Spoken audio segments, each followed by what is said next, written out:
Jason Harper had been running his luxury fashion empire for years. A company built from the ground up with a reputation for exclusivity, high-end products, and impeccable customer service. His stores were located in the most prestigious shopping districts, catering to the rich and powerful. But despite his success, Jason had grown uneasy with how his stores operated behind the scenes. He had spent countless hours in board meetings, overseeing financial reports and strategizing for the next big launch. But over the years, he'd lost sight of the human element that had once inspired his company. Customers were treated like dollar signs. Staff were pressured to meet impossible sales targets. And the brand had come to symbolize more about image than true value.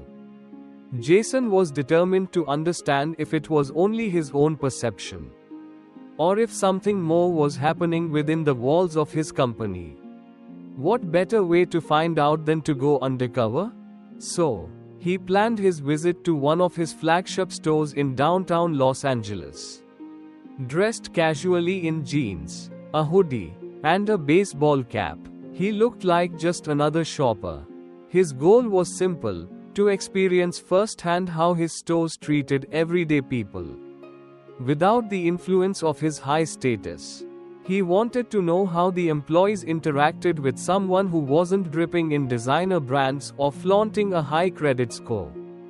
As he walked through the busy streets of LA, the warmth of the afternoon sun hit his face, a stark contrast to the cold, sterile atmosphere of his corporate office.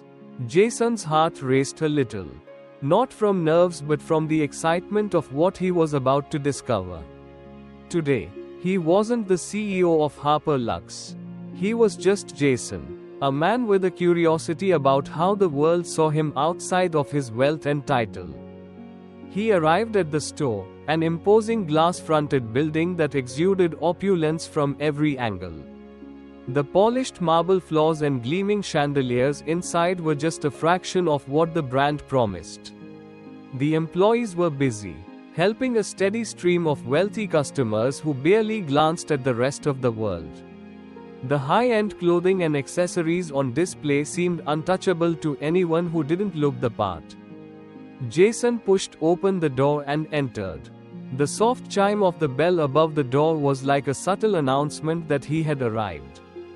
Though no one paid attention to the man in the hoodie, he moved toward the luxury watches display, admiring the intricate designs and the care taken in curating the collection.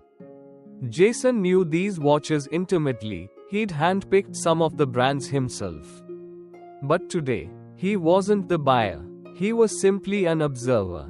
It wasn't long before he caught the eye of Marcus Thompson, the store's franchise manager. Marcus was in his mid-40s, sharply dressed in a tailored suit that seemed to scream authority. His posture was impeccable, and he had a way of speaking that was both charming and condescending, as if he was the gatekeeper of an exclusive world. Marcus approached Jason, giving him a quick once-over before flashing a practiced smile. "Can I help you find something, sir?" he asked, his voice polite but laced with an undertone of disinterest. Jason gave a slight nod. "Yeah, I was wondering about that watch," he said, pointing to one of the more expensive models on display. "Can you tell me more about it?" Marcus gave the watch a cursory glance before answering. "That's one of our limited editions, sir. Very exclusive. It's priced at $250. I'm sure it's a little out of your price range, but we have plenty of other options that may suit you better." Jason's eyebrows raised at the comment, but he kept his tone neutral. "Out of my price range? Huh? What makes this one special?" he asked. His curiosity piqued despite the slight sting of being judged. Marcus' smile faded slightly as he assessed Jason's appearance, his casual clothes, the baseball cap, the unremarkable sneakers. "It's a collector's piece, crafted by one of Switzerland's finest watchmakers. You probably wouldn't be interested in it." But if you want something more affordable, I can show you a few other options." Jason could feel his patience beginning to wear thin. But he forced a smile. "I like the high-end pieces. I'd like to know more about it," he said, his voice calm but firm. Marcus gave an exasperated sigh, as if he was doing Jason a favor by discussing a $250 watch with him. "Fine. Like I said, it's Swiss-made, with the finest materials. You wouldn't find anything like it for a better price anywhere." Jason held the watch in his hand, appreciating its weight, but instead of asking more questions, he simply nodded, placing the watch back on the display with careful precision. As he turned to leave, Marcus' eyes followed him, clearly sizing him up. Jason pushed open the door and stepped outside into the LA sunshine, his mind buzzing with frustration. What had just happened was not unexpected, but it still stung. He hadn't expected to be treated like royalty. But the dismissive attitude from Marcus, the assumptions made solely based on appearance, was more than he could stomach. This wasn't just about the watch. This was about the underlying attitudes that plagued his brand. He couldn't let it slide. Jason stepped back into the bustling streets of LA, his determination building. Tomorrow, he would return, not as the casual customer who was treated like a nobody, but as Jason Harper, the man who owned this brand, and it was time to see if Marcus' behavior was an isolated incident or part of a bigger problem. The next morning, Jason Harper found himself walking back through the familiar glass doors of his flagship store in downtown Los Angeles. His casual attire, the same hoodie and baseball cap, was intentional. He wanted to test the waters further, to see if Marcus Thompson's behavior was an isolated incident, or if the underlying issue ran deeper. He was determined to uncover the truth, even if it meant facing uncomfortable realities about his own business. As he entered the store again, the bell chimed, this time sounding louder and more foreboding in his ears. The ambience was the same, elegant, pristine, and impersonal. The staff, still busy with wealthy patrons, barely acknowledged his presence. He took in the opulent surroundings once more. Every corner seemed designed to reinforce the idea that this was a space for the elite. A world where only the chosen few could enter and truly appreciate the treasures within. Jason walked toward the back of the store, where he could see Marcus deep in conversation with a well-dressed woman. She was young, maybe in her late 20s, with long, dark hair and an air of confidence about her. She had the kind of look that suggested she was either a loyal customer or someone who had been part of the inner circle for a while. Jason took a moment to observe them from a distance. He could hear snippets of their conversation, though they were too quiet for him to make out every word. Marcus was speaking with a hint of arrogance, his hands gesturing as he described some of the high-end pieces in the store. The young woman was nodding attentively, hanging on to his every word. But Jason could see it in her eyes. There was a subtle discomfort, a hesitation that seemed to be hidden beneath her polite exterior.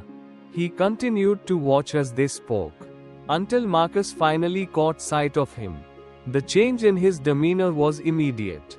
His smile faded, and his eyes narrowed with a mixture of recognition and annoyance.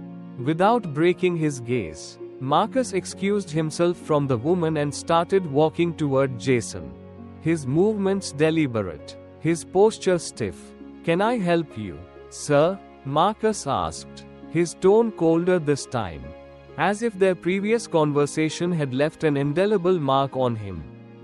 The politeness in his voice had been replaced by something far less welcoming. Jason didn't immediately respond, choosing instead to let the silence hang in the air for a moment.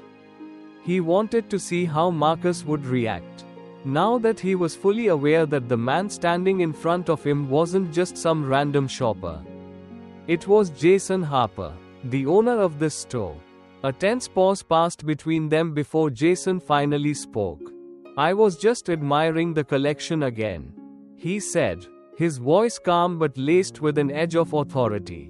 "I wanted to ask about the diamond necklace you were showing to that woman earlier."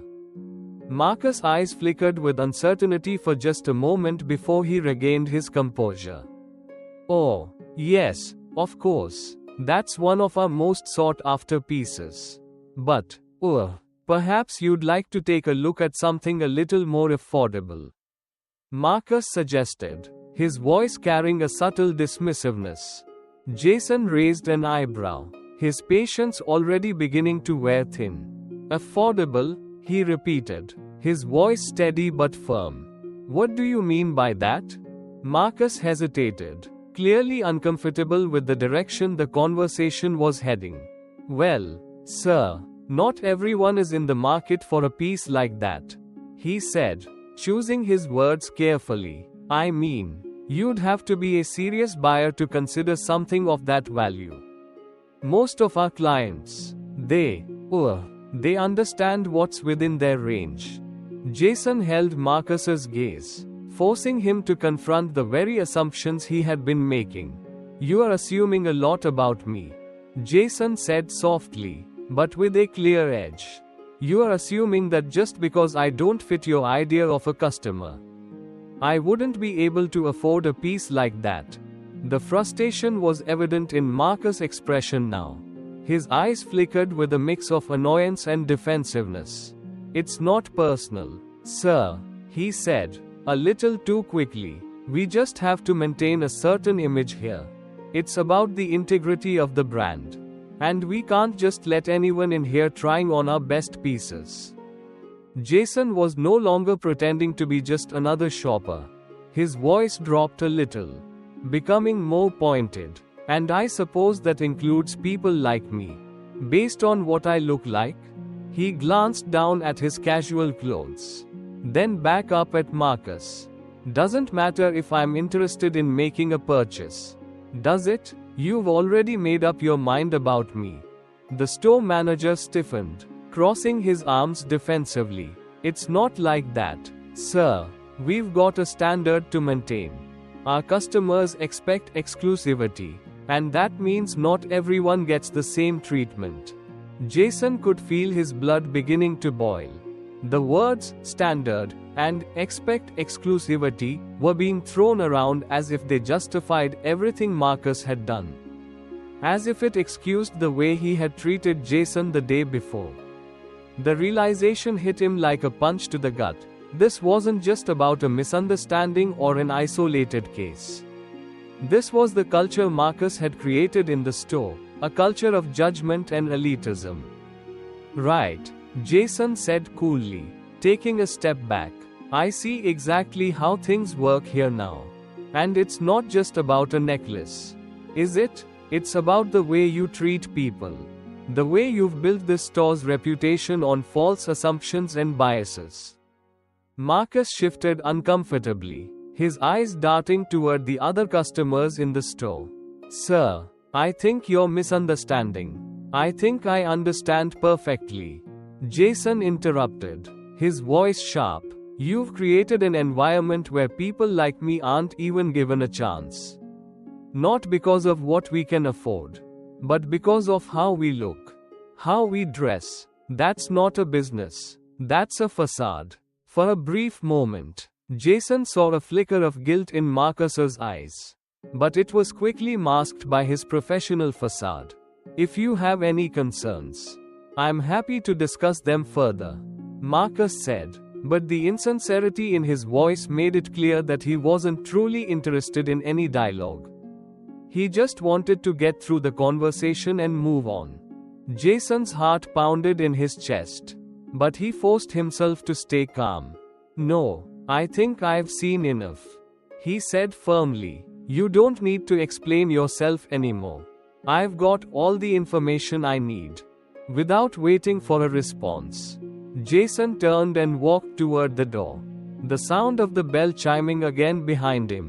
He stepped out onto the streets of LA, the cool breeze brushing against his face as he took a deep breath.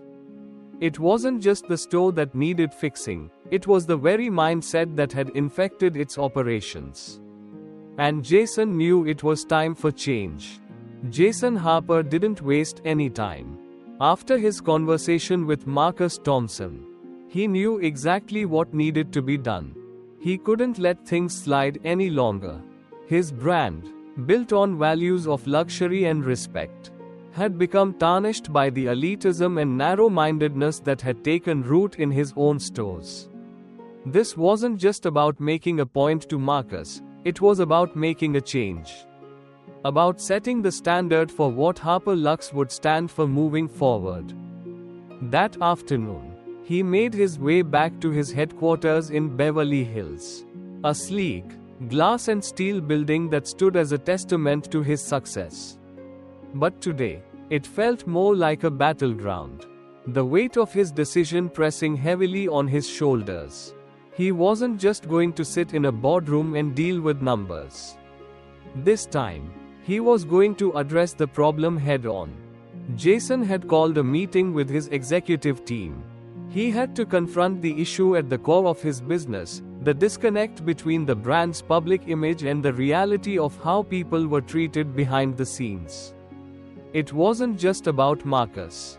It was about a culture that had permeated every level of his company. A culture that he was now determined to change.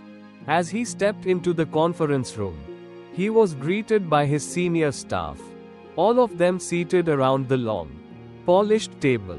There was a sense of unease in the room, the tension thick enough to cut with a knife. Jason could see it in their eyes. They knew something was wrong. They could feel the shift in the air. They had all witnessed, to some extent, the way the company had prioritized exclusivity over inclusivity. Image over substance. Jason took his seat at the head of the table, his gaze sweeping across the faces of his team. He cleared his throat, and the room fell silent. "I called this meeting because we have a problem," he began, his voice calm but resolute. "And it's not just a small issue. It's a fundamental problem that's been growing in our company. And it needs to be addressed immediately." There was a collective pause as everyone waited for him to continue. Jason knew he had their attention. But now he had to make them understand the gravity of the situation. "We've built a brand that's known for luxury. Yes, but somewhere along the way, we've lost sight of what luxury really means. We've come to define it by exclusivity, by keeping people out rather than welcoming them in. We've let that mindset creep into our stores, into how we treat our customers, into how we treat each other. And it's time we changed that," Jason said, his voice firm, echoing off the sleek walls of the conference room. He leaned forward, his eyes locking with those of his senior managers. "I spent some time in one of our stores yesterday, and I saw exactly how this plays out. People are being judged not for who they are, but for what they look like, how they dress. They're being treated like outsiders because they don't fit some narrow, outdated view of what a Harper Lux customer should be." A murmur ran through the room.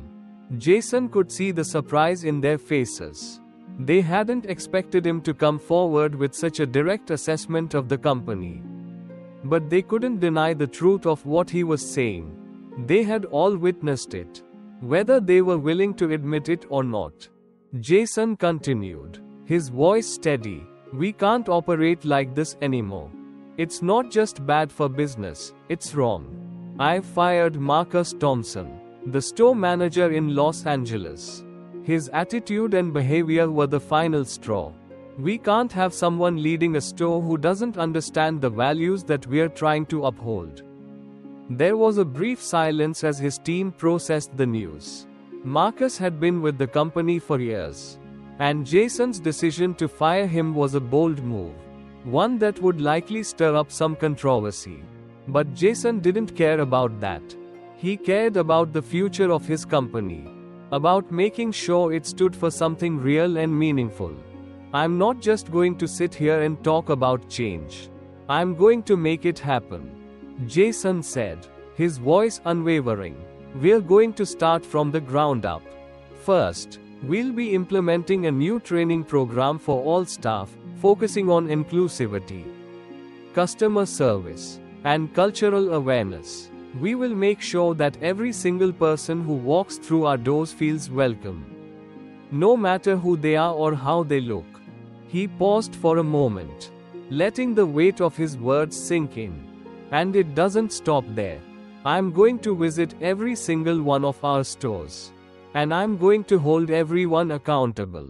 This isn't just about what's happening in one location, it's about how we're running our entire brand. If you can't get on board with that, then we'll need to part ways. This is about the future of Harper Lux, and I need people who are ready to help me build that future. Jason stood up, his resolve solidifying as he looked around the room. I'm not asking for your approval. I'm telling you what needs to be done. And I'm counting on each of you to help me make these changes.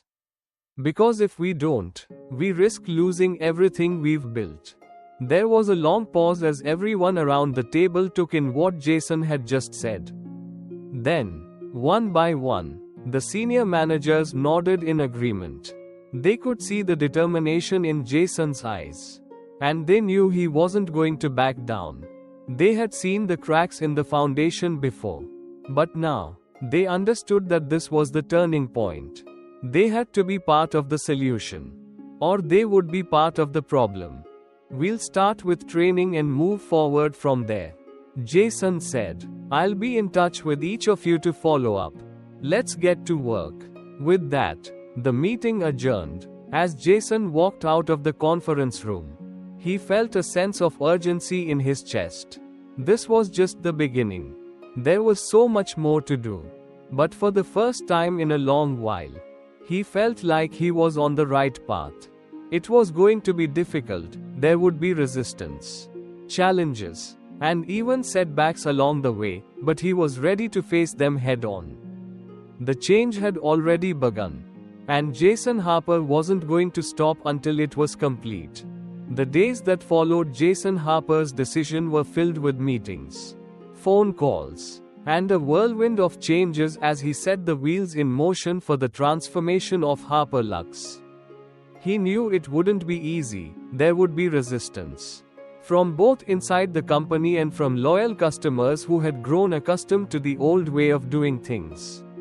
But Jason was determined. It was time for his brand to evolve. To stand for something more than just luxury, it had to stand for respect, inclusivity, and authenticity.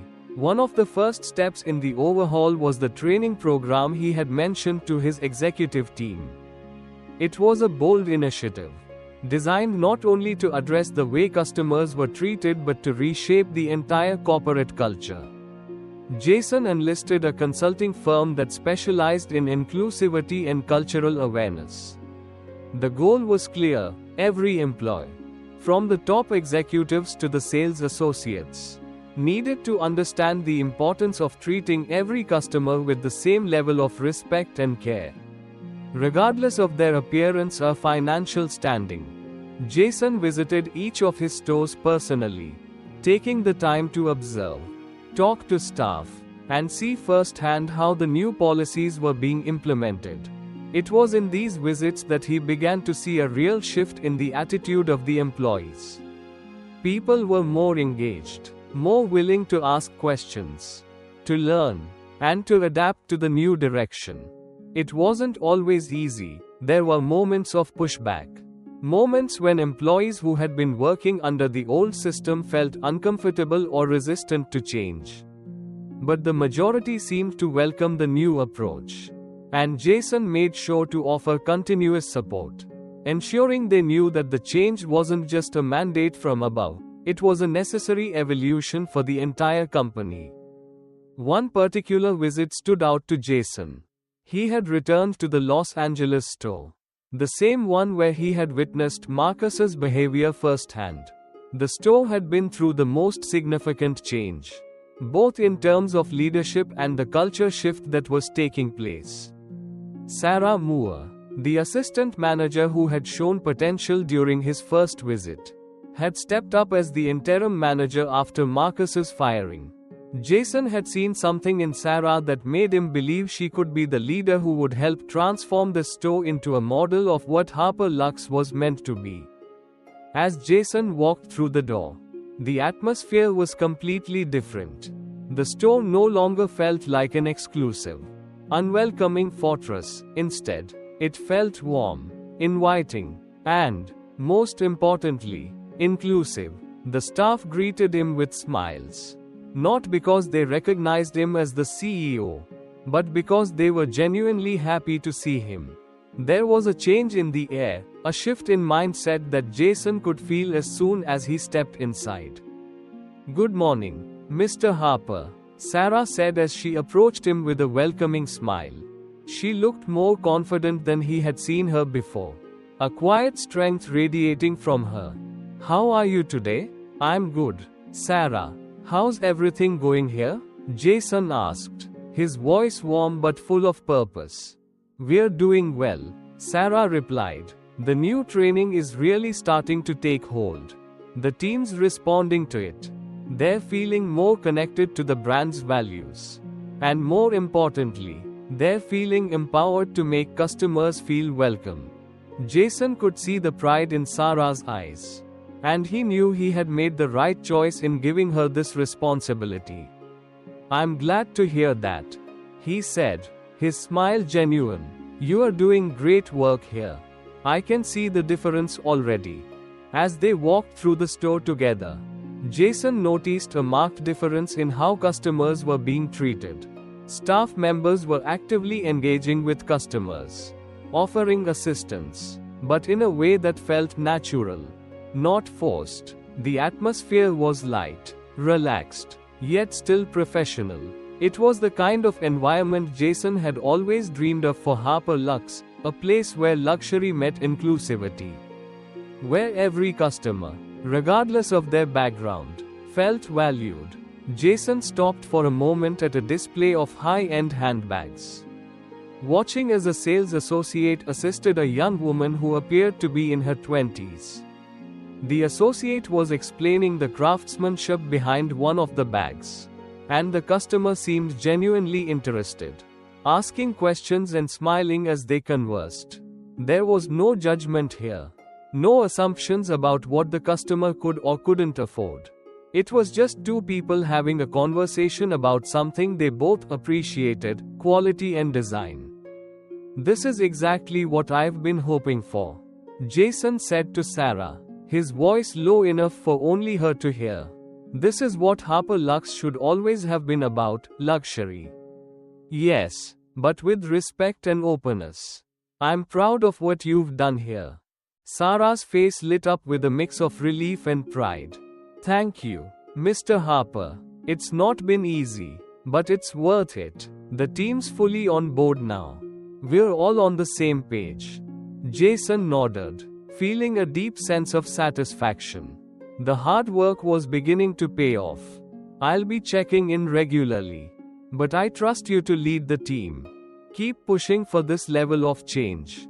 We can't afford to fall back into the old ways." "I will," Sarah said with a firm nod.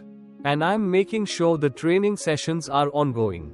We're going to keep improving, keep evolving." Jason spent the rest of the day walking through the store, talking to employees and customers alike. It wasn't just the staff who seemed different, the customers could feel it too.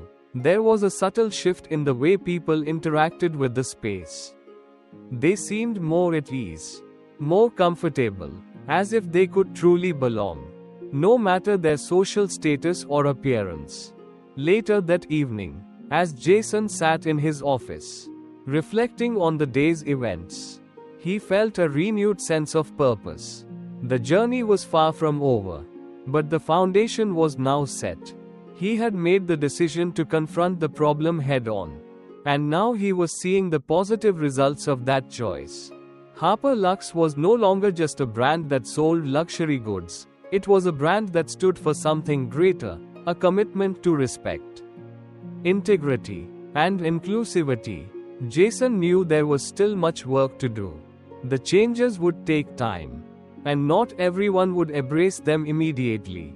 But he was ready for the challenge. He was determined to see Harper Lux become a leader not just in luxury fashion, but in how businesses should treat people. It was about more than just profits, it was about creating a legacy that would stand the test of time. As the sun began to set over the Los Angeles skyline, casting a golden glow over the city, Jason felt a quiet sense of pride. He had taken the first steps in rebuilding his company, in making it a place where everyone, not just the wealthy few, could feel respected and valued. And with Sarah leading the way at the store, he knew that change was not only possible, it was inevitable. The future of Harper Lux was brighter than ever, and Jason was determined to ensure that it was a future built on the values he believed in.